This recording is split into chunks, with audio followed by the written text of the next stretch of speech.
geldiniz.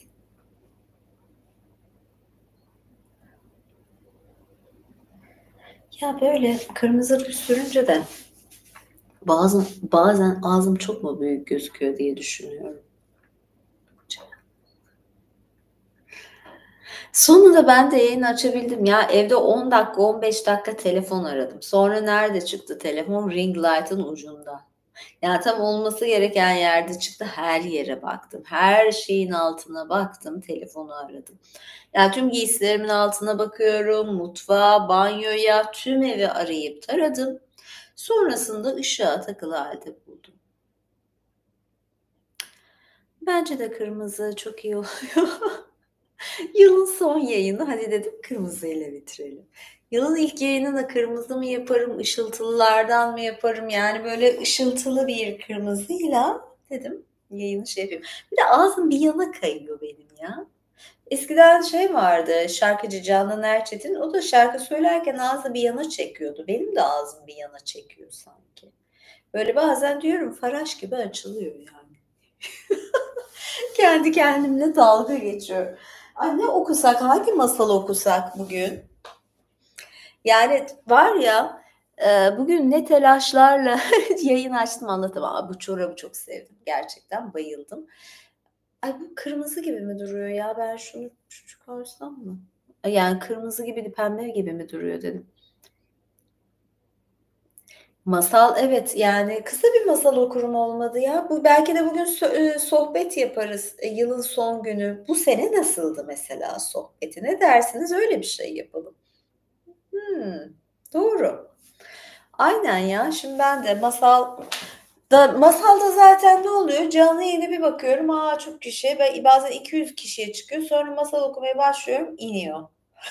Yani masal isteyenler de var ama şey de var. Nylon Queen. Thank you, but nylon. I think I wish to be a silk queen. It will be better. Allah. Ya şöyle çorabı sevenler de var, sevmeyenler de var. Bilemiyorum yani. Herkesin bir şeyi var yani gerçekten. Şöyle birazcık sizi geriye alıyorum.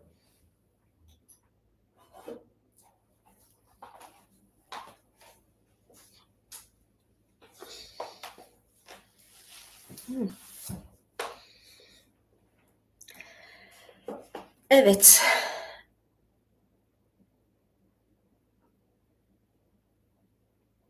Yılbaşı özel yayını, yılbaşı günü mü ya? Yılbaşı günü kaç kişi sanki böyle oturup benim yayınımı izleyecek? Öyle bir şey olabilir mi? Yani şöyle bir şey, yılbaşında ailemle olurum. Ya ben böyle yılbaşını şey yaptığımda hani yayın da açardım da onlar yılbaşını önemseyebilirler. O sebeple. Hayır, bugüne özel niye? Bugünün ne özelliği var? Hımm.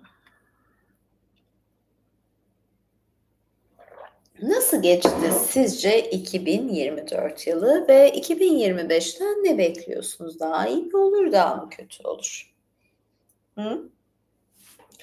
Var mı? Tahminleri alalım. Açıkçası ben 2023'ü çok sevmiştim. Ben 2023'e bayılmıştım hatta.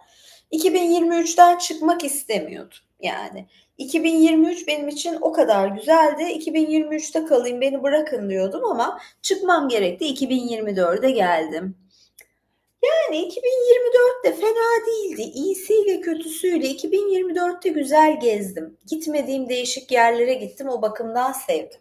Yani gezme kısmını ama çok sıkıntı da çektim. Yani böyle iki ucu yani iki taraflı bir yıldı 2024. 2025 nasıl olur bilmiyorum. Hatta 2023'teyken duygusaldım, ben 24'e girmek istemiyorum falan diyordum. Belli korkularım vardı. Ayakkabılar bugün çıkacak mı bilmem, düşerse düşer, bilemem yani düşer mi düşmez mi? 2023 güzeldi değil mi? Ha, 2035 mi? Yani.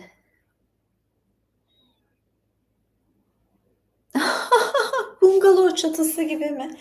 Bunlar bu sene sivri moda ya. Sivri şeyler.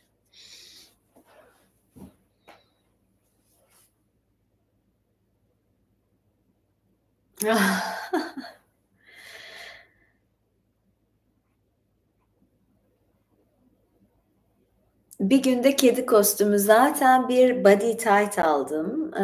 Yani onunla hatta böyle maske de takmayı düşünüyorum. Miyavlayarak bir kedi kadın olayım diyorum. Bu sefer daha yapmacık bir miyavladım. Daha iyi miyavlayabilirim de. Neyse.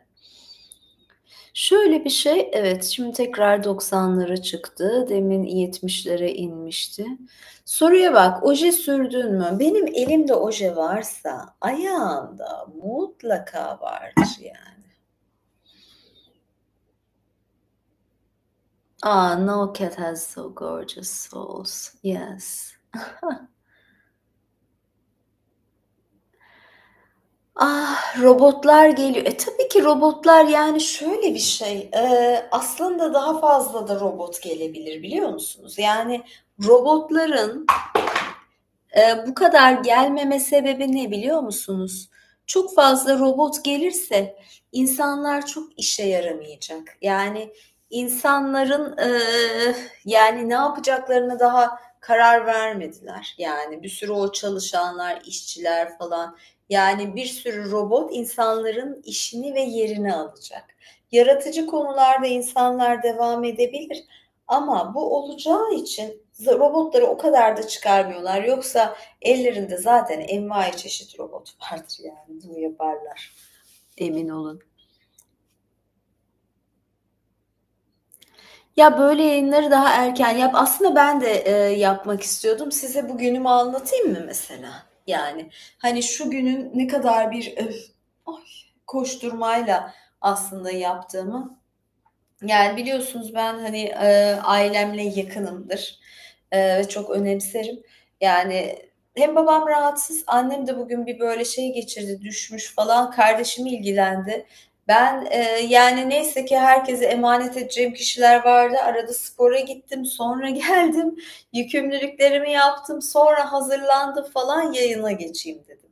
Yani bir şey içinde yapıyorum ama şunu da söyleyeyim her zaman, yani mesela spor yapmak bana hep iyi geliyor. Ben o karışıklığın, o yoğunluğun arasında spor yapıyorum ya, o spor beni daha güçlü kılıyor. Böyle biraz aşağı çekilip yorgunluk oluyorsa bile bir anda böyle dimdik ayakta oluyorum. Spor buna yarıyor. Yani o yüzden illaki ne yapar yapar spora giderim. Hasta değilsem, yani her gün olmasa da spora gidiyorum yani.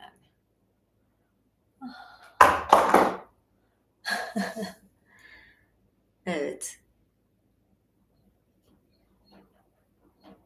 Ah, deniz videosu. Denizli şeyleri seviyorum zaten. Hımm. Bir de siyah topuklu yürüyorum. Siyah hep giyiyorum zaten. Şu an değiştirmek istemiyorum. Memnunum kırmızıdan.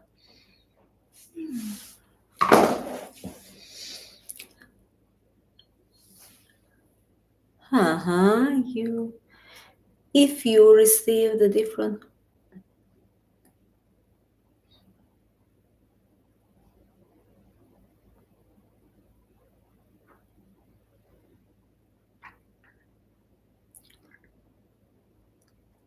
Şöyle bir şey.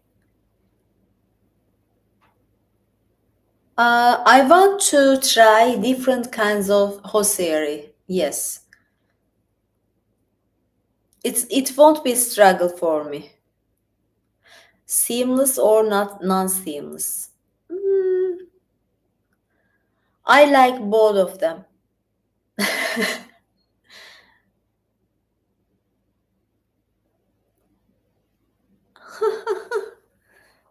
Yes, I am single. And I am very happy to be single.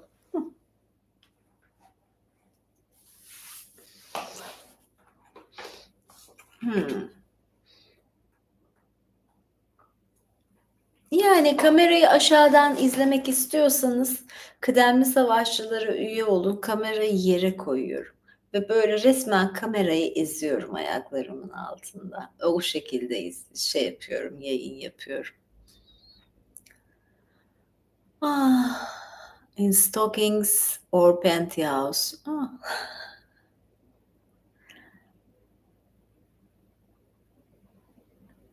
Hepsi de yakışıyor bana.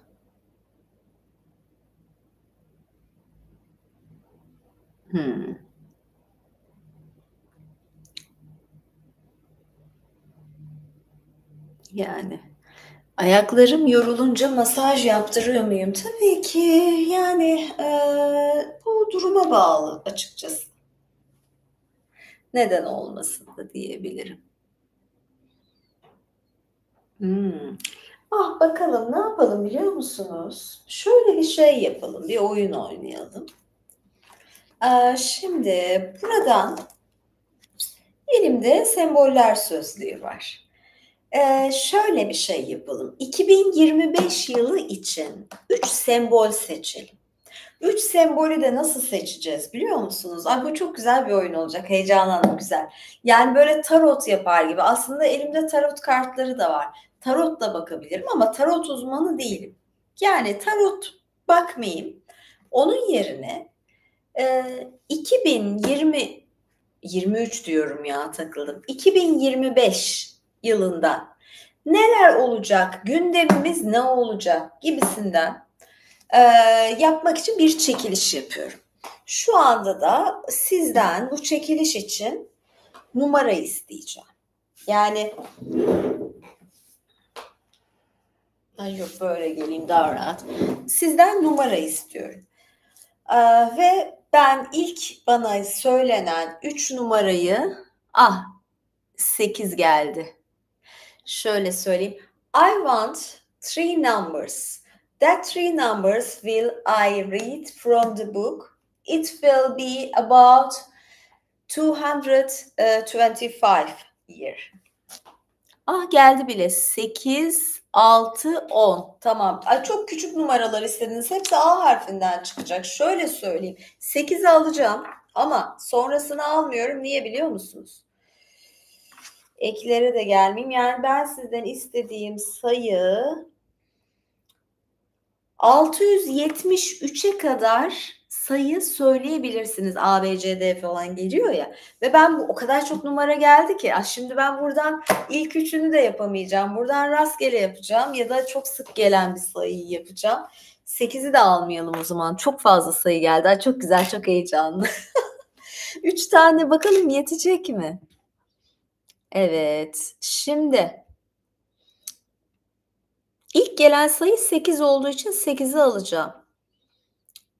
77 çok görüyorum. 77'yi alacağım. My voice is like a pantyhose. Thank you. 77'yi alacağım ve sonra bir rakam daha istiyorum. Buradan böyle göz yapacağım. Elime pıt yapacağım, koyacağım. Önce bekleyin. Önce 8, 77. Birazdan geliyorum. Birazdan ayak numaram geldi 37. 8'e bakalım. A harfiyle çıkacağı kesin. Nerede? 8 önsüz olursa 8'i almam. Büyük ihtimalle 8. Allah. 8'i alamıyorum. 8'den başlayamayacağız. Çünkü 8'de hiçbir şey yazmıyor. Yazı yok yani. Kapak girişi gibi bir şey. 77 yapıyorum. Shoe drop and foot massage. Thank you. Farklı birinden geldi. Yavuz Bey'den değil. Thank you very much. Teşekkür ederim. Yes. Evet, 77. 77'den başlayacağım. Sonra tekrar o rakamlardan böyle çekiliş yapıp elimde dokunacağım. Olmadı, bulamazsam tekrar rakam isterim. 77. İnanmıyorum. Yani bakın, size gösteriyorum ne çıktı. 77'yi kim söylediyse bu kitabı mı tanıyor? Ne yapıyor? Bakın yani gerçekten bunu şu tesadüfe bakın ve benim de 77'yi seçmem. Gözünüze sokacağım şimdi.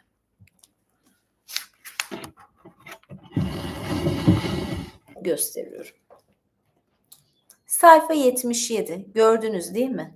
Ve ne yazıyor? Ayakkabı yazıyor. Yani bunu resmen ay ben büyücü müyüm neyim yani sihirbaz mıyım bu kadar olur. Yani 77'yi kim söyledi? Yani pes gerçekten sembol olarak 2025'in ilk sembolü bizim şeylerimize göre, kuramıza göre ayakkabı çıktı. Yani tebrikler Murat Bey, kendimi de tebrik ediyorum. İlk başta 77'yi seçtim diye ayakkabıyla başladık. Evet, şimdi ayakkabı semboliğini okuyalım. Ayakkabı sembol olarak ne demek? Ne şekilde kullanılıyor? Yani ayakkabı seyahati, dünya ile kurulan ilişkiyi, toprağın sahiplik gücünün alınışını ama aynı zamanda da cinsel anlaşmayı sembolize eder. Ay benim için çok güzel bir şey. Gezme tozma cinsellik de var. Dünya ile kurulan bir ilişki. Seyahatin sembolü olan ayakkabılar 7 yerin çizmeleri diye adlandırılan, bizi bir adımda istediğimiz yere götürebilen sihirli çizmelerdir. Bununla birlikte sıradan ayakkabılar yaşamın içerisine girmeye imkan tanırlar ve sayısız medeniyete ölüm kavramı ayakkabısız olarak yalın ayak temsil edilmiştir. Çünkü ölen kişi artık dünyayı adımlama olanağına sahip değildir. Yine aynı şekilde camilere de ayakkabısız girilir. Bu Japonların ya da Rusların evleri için bir tevazu işareti olarak geçerlidir. Eski Mısır'da kendinden bir üst seviyedeki bir insanın huzurunda ayakkabı çıkarılır ve kutsal olan bir zeminin üzerine sadece çıplak ayaklarla yürünebilir. Antik Yunan'da dışarıda ayakkabı giymek sosyal sınıf ayrıcalığını gösterir. Bazı filozoflar gibi fakirler de çıplak ayakla dolaşırlar. Eflatun buna şöyle şahitlik eder. Güzelce yıkanmış olan Sokrat ile karşılaştım. Ayaklarında kendisi için hiç de sıradan olmayan sandaletleri vardı. Roma'da ayakkabılar bir hemşerilik simgesidir ve köleler ayakkabı giyme hakkına sahip değildir. Ayakkabılarını çıkarmış olmak mahrum edilmiş olmayı belirtir. Ay köleler ayakkabı giyemiyorsa hemen ben ayakkabımı giyerim. Hemen ayakkabıyı giyiyorum.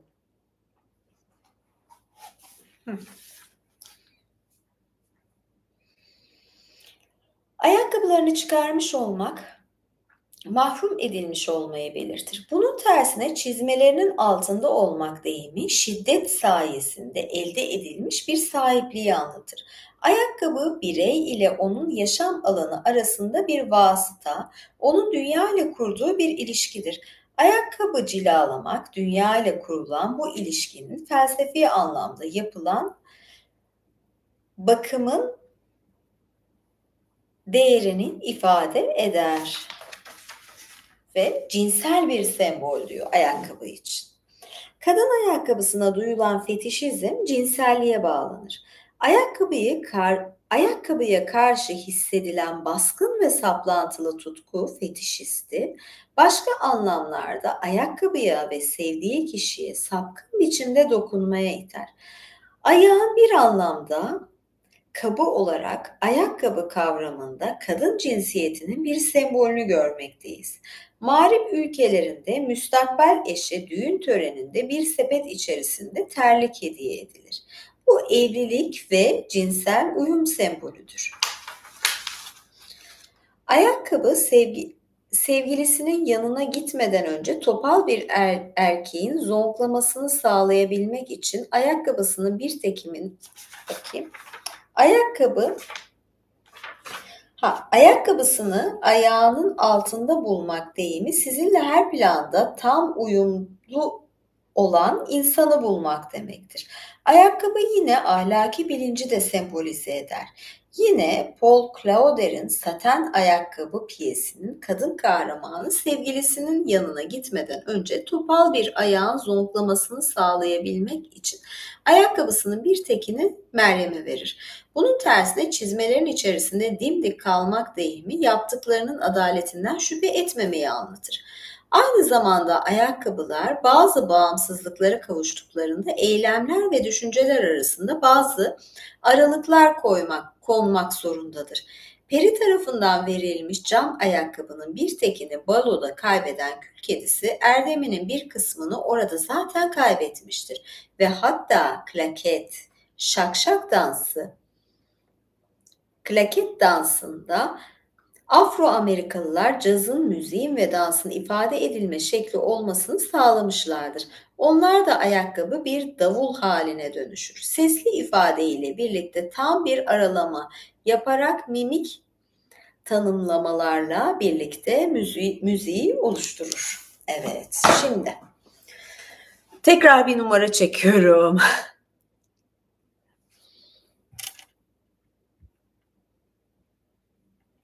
Şimdi geri numaralara geleyim mi yoksa tekrar numara söyler misiniz?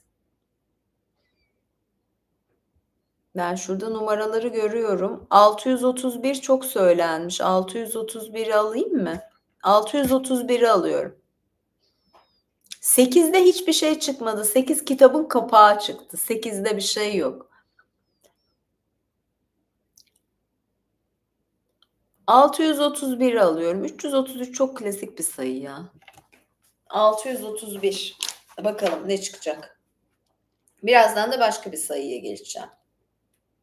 Size istediğim zaman sizden bana sayıyı söylersiniz. 631 neredesin? 600'ler. Bu tabii A'dan gidiyoruz. Z'ye mi gideceğiz bakalım? 631. Kısa bir şey okuyacağım. 631'de üçleme testis kavramı çıktı. Onu okuyamam. Ülker yıldız kümesi çıktı. Ülker. Bakalım okuyorum. 7 yıldızdan oluşan bir takım yıldız olan Ülker genellikle kutsal bakireler, doğurganlık vaatleri olarak nitelendirilir. Çünkü gökyüzünde ilkbaharda belirirler. Yunan mitolojisinde Ülker, Atlas'ın ve Pleione'nin 7 kızı Artemis'in bakire arkadaşlarıdır. Orion tarafından takip edilerek tanrılara kendilerini koruması için yalvarırlar.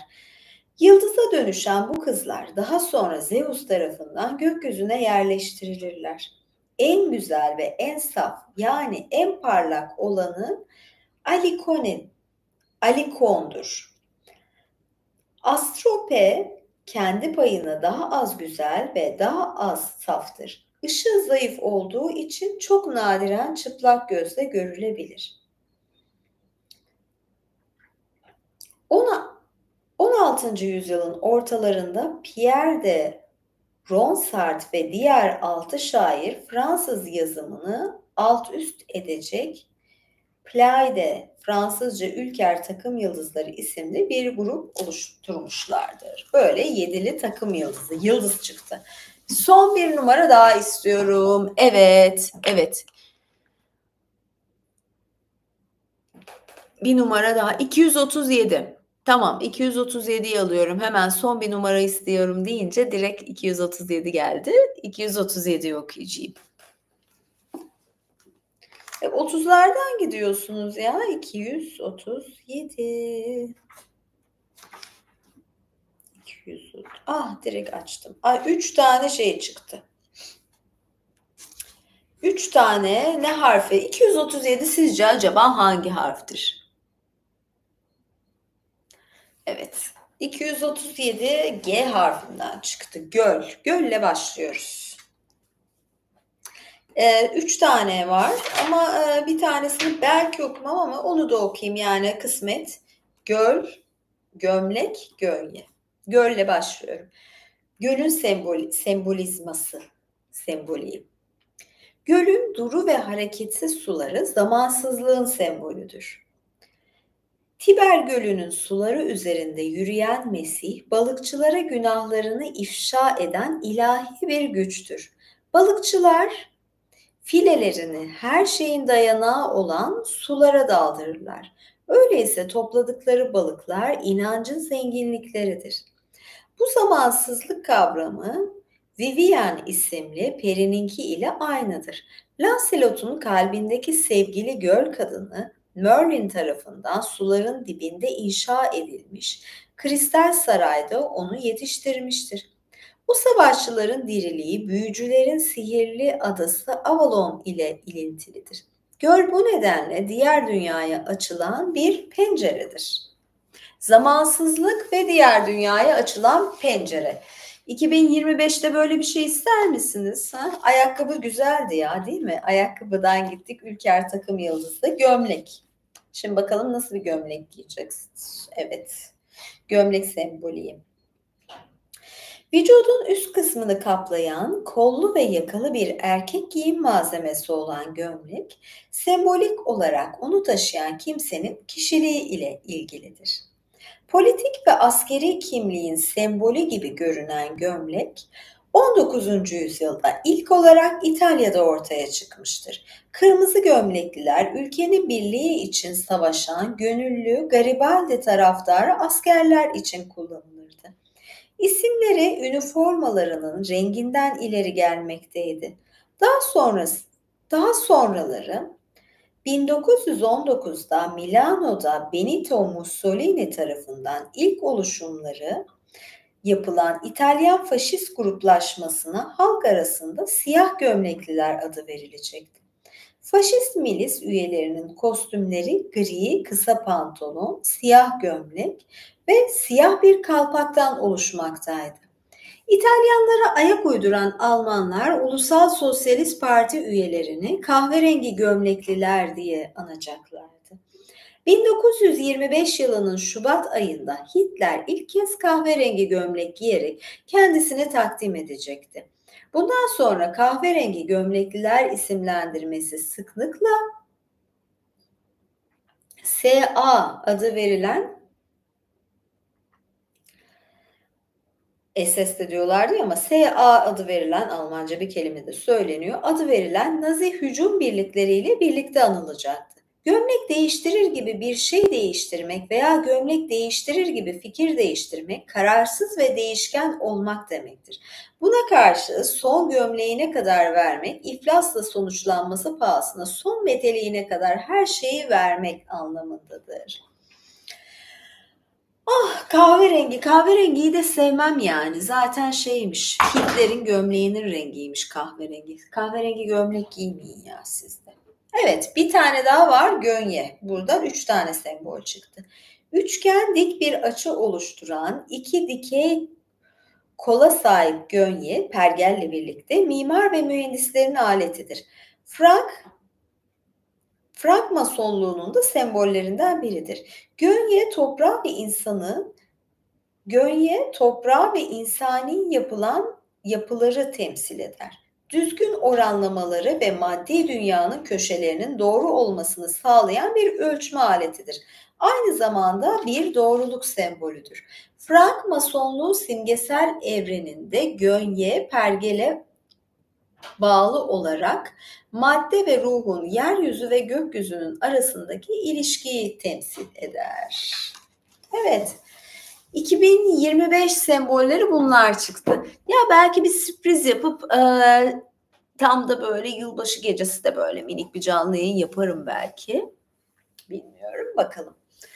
Böyle bence tatlı, ilginç bir yayın oldu. Benim de hoşuma gitti böyle bir konsept yapmak açıkçası. Evet, birazcık yanaştırayım sizi. Şöyle biraz mesajlara bakıyorum.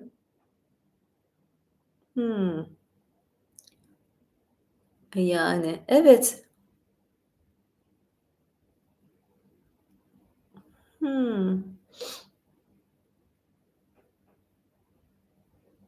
Ah, bir dakika neymiş? Arjantin şeyine göre. Bu Arjantin'den mi gelmiş o bana? Gerçekten mi? Yok artık. Hımm. Aha, ben de bilmiyordum ya. Ben de 1.000 lira geldi sanıyorum. Ve, düşünün ve kırmızı renk. Kırmızı aslında en pahalı, şey, yatırılan para. Rujumu mu dağıttım? Şimdi bundan sonra ben daha üyelere canlı yayın yapacağım. Hatta Patreon'a da canlı yayın yapacağım.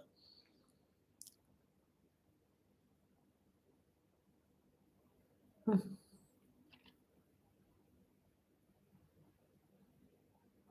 Evet. 7 güzeldir ya. Yani 7'yi ben de severim.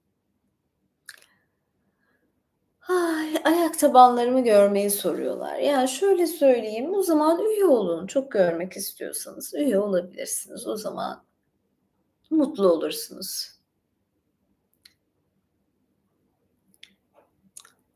Evet. En çok hangi platformda yayın açıyorum? Şöyle, YouTube'da yayın açmak daha kolayıma geliyor. YouTube'da yayın açmak kolay ama Patreon'u da yavaş yavaş oturtuyorum. Patreon'da yeni bir üyelik yaptım. Bu üyelikte şöyle oluyor. Emm Şöyle bir şey oldu. Bu ışıklar beni şeyler deniyorum. Şöyle bir şey yaptım Patreon'daki üyelikte. YouTube yayınlarımı koyuyorum oraya. Yani yayını yaptıktan sonra YouTube yayınını koyuyorum. Bir de Karolin Fişekçi ayrıca ekstra, yayınları koyuyorum. Çünkü bazen, hani, sansür falan durumu olabiliyor, şey olamıyor, burada. Dikkatli olmak gerekiyor. O yüzden, böyle bir şey yaptım. Patreon'da tek bir üyelik hakkınız varmış. O sebeple bir tane böyle büyük bir üyelik açtım. Full paket olarak. Ama tabii canlı canlı etkileşim daha çok YouTube'da oluyor ama bence zamanla Patreon'da oturur. Bugün de açmayı düşünüyorum. Bakalım enerjime göre kaç tane üst üste canlı yayın maratonundayım bugün. Bakalım belki çok uzun tutmam yayınları. Başka gün daha uzun uzun da yayınlar açarım ama böyle kırmızıları çekmişken yayın açmayı düşünüyorum. Biraz sesim kısılır gibi oldu. O yüzden yayını kapatıyorum. Huzurlarınızdan ayrılıyorum. Belki bu son yayındır, bu senenin son yayınıdır, belki değildir. Bakalım görüşeceğiz. Zaman gösterir. Birkaç gün daha var, daha çok var.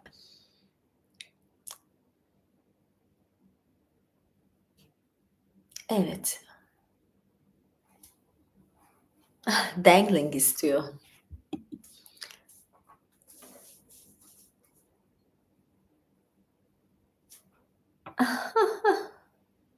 Üye olun o zaman. Yani en azından savaşçı üye olabilirsiniz ya da kıdemli savaşçı üye olabilirsiniz. O zaman birazcık daha kavuşursunuz, görürsünüz. Hoşça kalın. Görüşmek üzere. Bay bay.